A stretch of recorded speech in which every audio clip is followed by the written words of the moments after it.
Hi, this is Andrew Dotson with the Bay City Times and MLive.com. I'm here on Facebook this morning to give you a rundown of a Bay City Commission meeting tonight that's going to look at several big issues. We're going to be following those stories throughout the week, but want to let you know what those are ahead of time and let you know what your commission is going to be voting on. First, a resolution concerning our Public Safety Department. Last month, 8th Ward Commissioner Ed Clements brought forward a resolution to keep 22 full-time firefighters instead of dissolving those positions through attrition and going with a force completely made up of cross-trained public safety officers that can fight fires and also serve in law enforcement roles. The Commission decided to hold off on that decision at the time, a month ago. Now the city is proposing a compromise to keep on 12 full-time firefighters and have 6 public safety officers dedicated to fire suppression. Public Safety Director Michael Cicchini said he'd prefer to have an all-PSO model, but calls the new proposal a good compromise. Clements, who authored the original proposal, said he'd prefer to have 18 full-time firefighters and wants more information on how a model with 6 PSOs dedicated to fire suppression would work.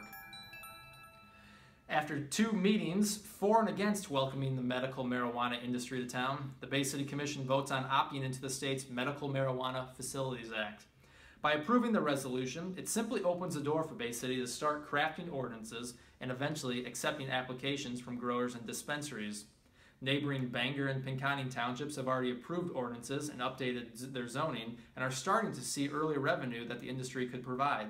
Some commissioners fear by not opting in, the city could miss out on some of that potential investment. A controversial sidewalk contract is either going to be awarded or thrown out Monday night. Last month, the City Commission rejected Affordable Contracting's low bid over concerns that it wasn't registered as a business with the state and that its workers' compensation insurance was too low. The dispute quickly turned into a union versus non-union debate.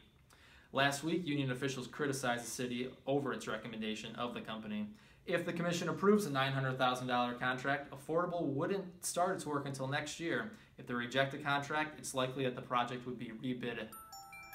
The owners of Old City Hall are embarking on a $1.7 million renovation project to the restaurant building's facade and upper floors and are looking to secure a tax break from the city. Dave Dittenberg, owner of the building, has said he has secured a startup technology firm out of California that could bring as many as 60 new jobs to Bay City. He has declined to name that company at this time. The Commission votes to create an obsolete property rehabilitation district, or an OPRA, for the upstairs and facade of the building and then offer a 6-year tax break on all new investments. If the business follows through on its plans, it can apply for a 6-year extension. The business will continue paying its existing taxes on the building, about $7,500 for the year. And finally, the city is recommending to create a permanent easement between the city and the Great Lakes Bay Regional Convention and Visitors Bureau. That decision would allow the CVB access off the former McKinley Street right-of-way to a parcel where the tourist group plans to build a new office off Veterans Memorial Bridge.